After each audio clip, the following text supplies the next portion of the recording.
Boa tarde a todos. Nós convidamos os senhores para essa reunião, porque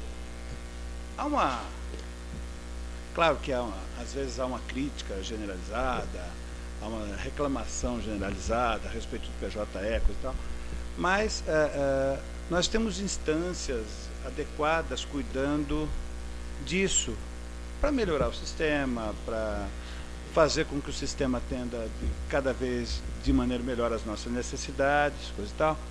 E nessa condição é que nós estamos recebendo aqui hoje o doutor Maximiliano, que é juiz auxiliar da presidência do TST, Herbert, que é técnico, que atua diretamente e ativamente nesse projeto, basicamente para nos dar um panorama atual do PJE e apresentar um cronograma de implementação de novas funcionalidades. Como são os técnicos, são as pessoas adequadas para falarem sobre isso, eu vou deixá-los à vontade para se manifestarem, e os senhores, posteriormente, vão poder, então, esclarecer alguma dúvida com ambos, que estão aqui exatamente atender o nosso convite exatamente para isso, né? Então, eu agradeço a presença de todos, advogados, servidores, né? E vou deixá-los, então, com o Dr. Max, para que ele apresente, então, esse quadro atual do PJE e esse cronograma de implementação de novas funcionalidades, né? Posteriormente, então, os senhores vão, ao final dessa exposição, dessa discussão, dessa apresentação, os senhores vão poder esclarecer algumas dúvidas que tenham, né? Então, eu vou deixá-los à vontade. Dr. Max, a plateia é sua. Tá? Muito obrigado, doutor. Obrigado.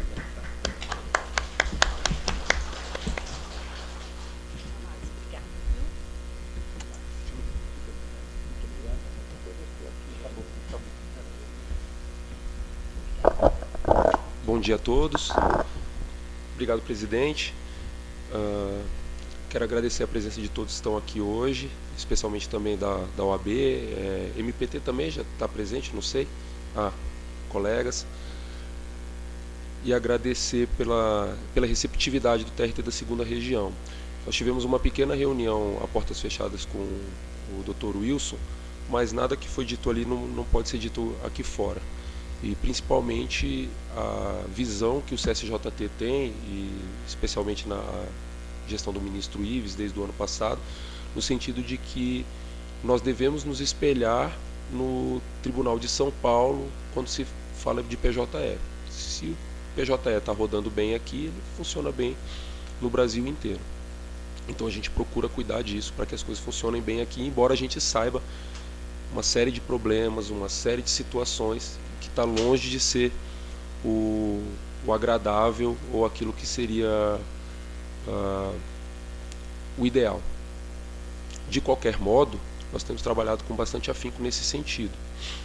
Só para eu tentar trazer para vocês, traçar para vocês assim um histórico, desde o ano passado a gente tem tido uma dificuldade muito grande com relação ao desenvolvimento do PJE, porque antes os servidores que desenvolviam eram de outros tribunais regionais que estavam alocados em Brasília, e eles foram alocados em Brasília para um projeto que seria um projeto temporário.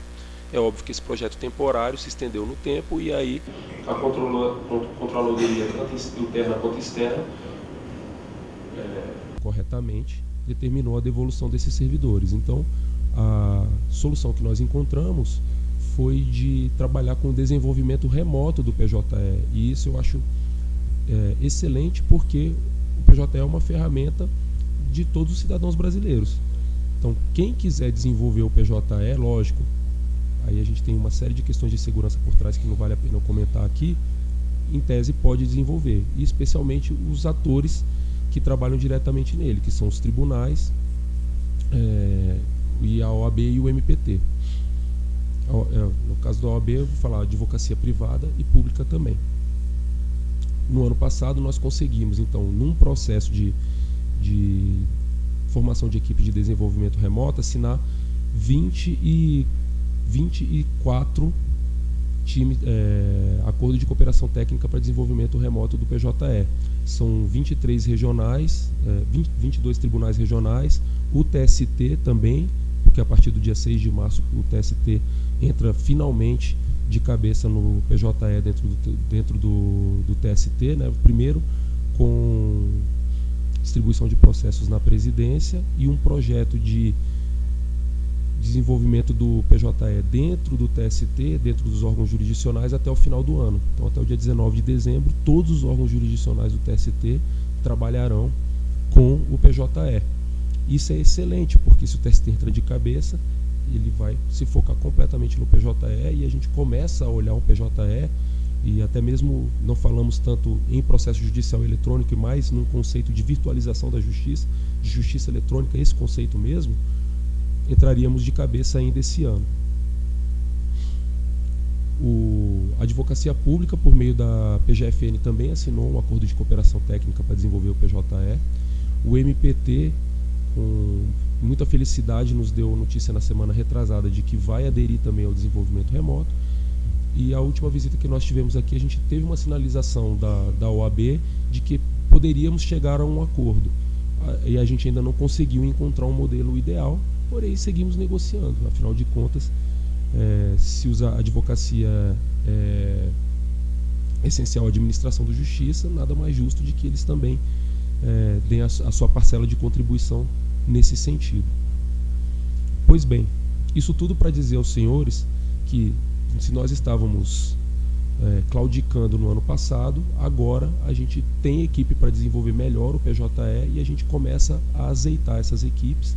Já fizemos 2 encontros, né? O Herbert é o coordenador técnico do PJE, é quem coordena toda a gestão do sistema, centralizada, lógico, em Brasília, mas no Brasil inteiro, e coordena também a transmissão de conhecimento sobre o desenvolvimento do sistema para os desenvolvedores que estão alocados nos tribunais regionais e os outros times remotos. Então a gente já fez 2 encontros, nós vamos fazer um terceiro em Brasília, que inclusive vai ser teleconferenciado para as pessoas que não puderem ir para Brasília, porque é um curso prático e as pessoas precisam ter computador para tanto.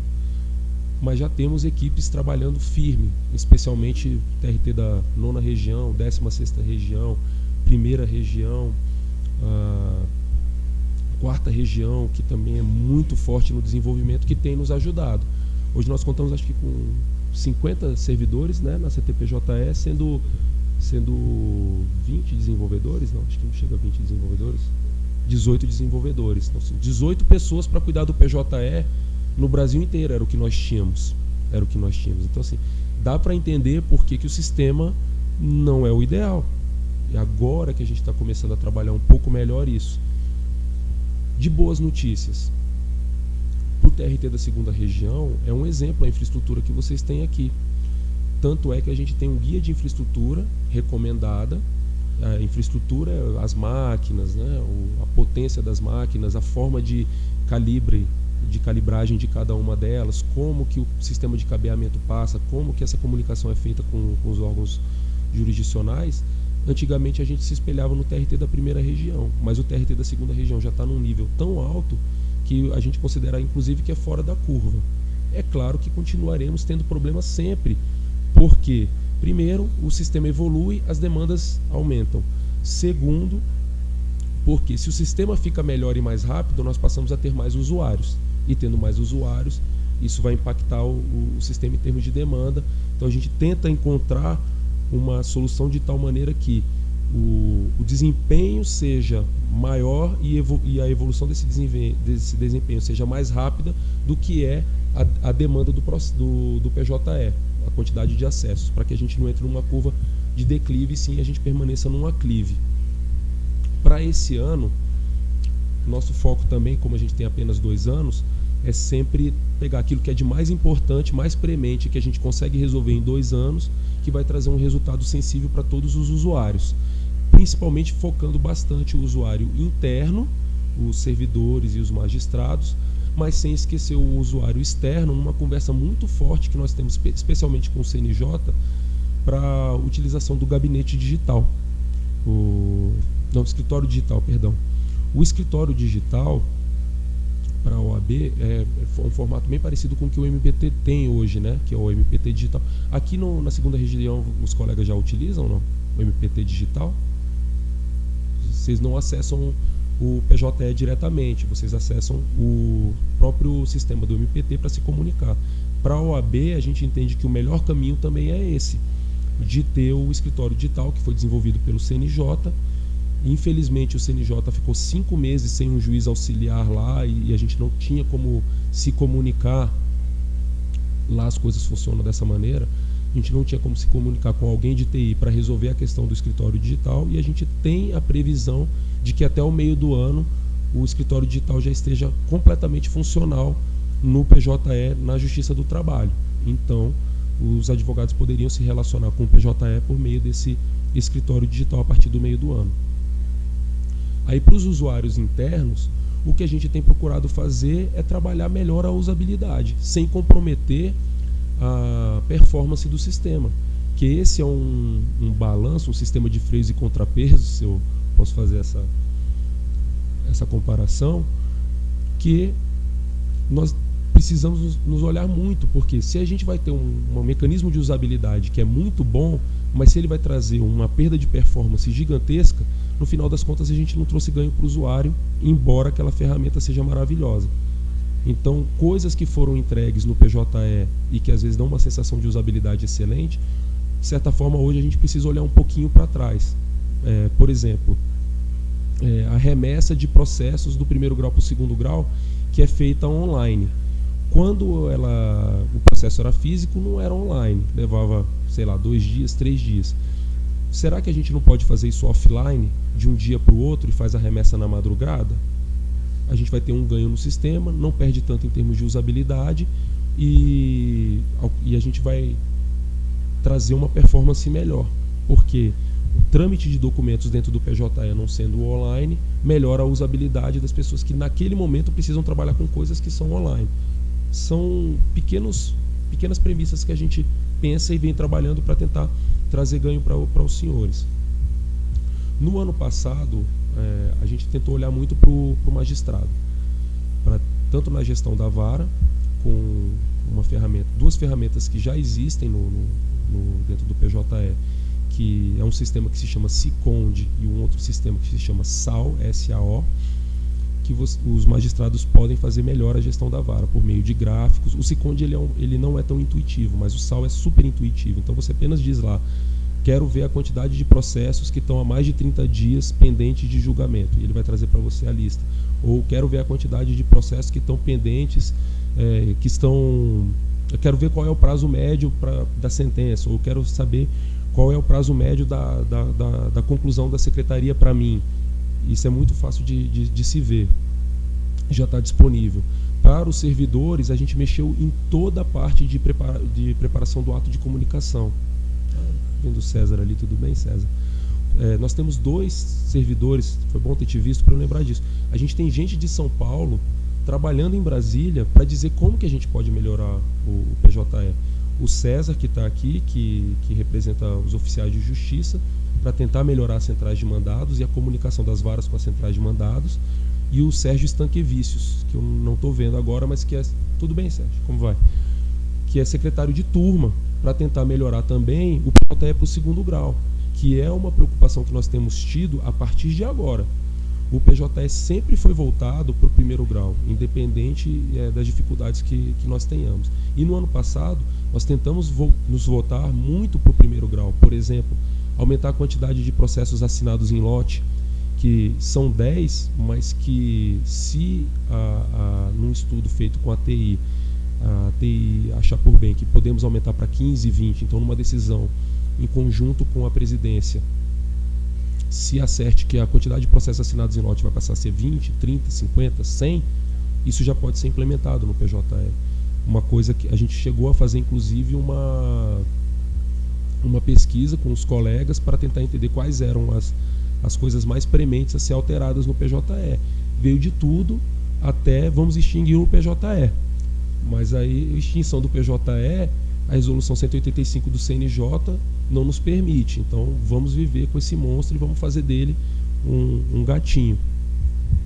que é o final da minha fala é sobre isso. Teve gente que pediu, por exemplo, tem uma outra ferramenta que é o GIM dentro do PJE, não sei se todos conhecem, mas é um gabinete interno para o magistrado, que pediram para ter pastas coloridas, que pediram para que os documentos fossem coloridos.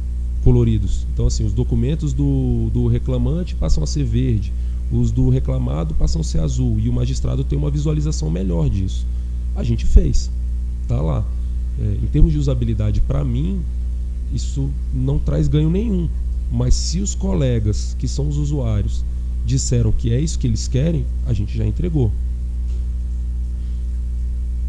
E aí a questão do preparar ato de comunicação, que já veio em parte na versão 1.14, né, Herbert? E que ela vai vir completamente na versão 1.15. Aqui ainda não virou 1.14, né? Tá. Então o que acontece é o seguinte, tem a questão das versões do PJE. Se vocês entrarem no site do CSJT e clicar em PJE, vocês vão ver qual é a versão atual e qual é a versão que o tribunal está. Hoje a versão mais atual que nós temos do PJE é a versão 1.14.1. Amanhã vai sair uma nova versão que é a versão 1.14.2. Hoje o tribunal aqui está na versão 1.13.2. 1.13.2. E a expectativa de virar para 1.14 nesse final de semana. Não, no começo de março, perdão. No começo de março. Existe um prazo para o tribunal virar a versão. Porque se não virar a versão, ele pede o suporte. O tribunal está dentro desse prazo. Então, quanto a isso, não há problema algum. Mas para os servidores, a grande sensação de melhora do PJE em primeiro grau é essa mudança que a gente fez no preparar ato de comunicação, que passou a ser muito mais intuitivo e com muito menos cliques. Toda nova versão do PJE, a gente tira os 10 cliques que são mais recorrentes e procura diminuí-los. Porque normalmente o que acontece? Você clica um botão no PJE e ele vai lá e diz feito com sucesso. E aí você precisa clicar para fechar esse feito com sucesso. Não faz o menor sentido. Então o que a gente fez, tem uma equipe lá que identifica, uma equipe lógico de usuários, que identifica quais são os 10 cliques mais usuais, e aí a gente passou de 10 em 10 aí retirando isso para que apareça salvo com sucesso ou feito com sucesso, aí fica 1, 2, 3 segundos e ele desaparece automaticamente. Da mesma forma a questão do assinador, nós tínhamos um problema seríssimo com o assinador do Java que ia ficar sem suporte. O CNJ apresentou um novo assinador e eles precisavam apresentar um novo assinador rápido, mas não necessariamente com a melhor tecnologia. Nós, nos valendo dessa ideia, falamos, vamos fazer diferente então, já que eles vão apresentar um rápido, vamos fazer um devagar, mas com a melhor tecnologia. E aí, já na versão 1.13 já existe o assinador Shodo, que é do CSJT, que pode ser utilizado ou não, é da escolha do usuário, se preferir usar o PJE Office, que é do CNJ. E na versão 1.14, na versão 1.13 ele estava disponível, mas para assinar algumas telas, não todas as telas do PJE. Na versão 1.14, todo mundo pode usar, inclusive o usuário externo. Na versão 1.15 do PJE, que sai em abril, até o dia 21 de abril desse ano, ele já vem inclusive com a possibilidade de assinar com o certificado A1, que é o certificado que você não precisa mais do token. Você pode baixar, por exemplo, esse certificado no seu tablet ou no seu smartphone e passar assinar os documentos com o smartphone e não mais com o desktop, já a partir do mês de abril. Tudo isso é bom, mas tudo também isso é ruim, porque tem um lado ruim de que a gente não consegue mais se desvencilhar do trabalho. A gente inclusive tem estudo lá, a gente tem se preocupado com isso, tem se preocupado em estudar sobre isso. Até uma colega aqui do TRT da 2ª Região fez um estudo sobre o assunto, mandou para nós, a Tereza Narras, e a gente tem levado isso em consideração, não em cima do estudo dela, mas aproveitando também coisas que ela trouxe para nós, porque nós já estudávamos sobre o assunto antes. O que a gente tem para 2017? E isso que é o mais importante que a gente queria trazer para vocês. Nós temos um ano pela frente. E nesse um ano pela frente, nós não podemos trabalhar com questões pontuais apagando incêndios. Nós conseguimos trabalhar o ano passado para equilibrar o PJE, ainda que minimamente, mas ele está estável. Então a gente pode olhar para frente para trazer melhoras para todo mundo, não só no sentido de usabilidade, mas principalmente no sentido de performance, de fazer o PJE ser efetivamente melhor do que o papel. Estávamos conversando com os desembargadores e todos dizem, poxa, mas eu tenho que assinar de um em um e é uma demora para assinar de um em um.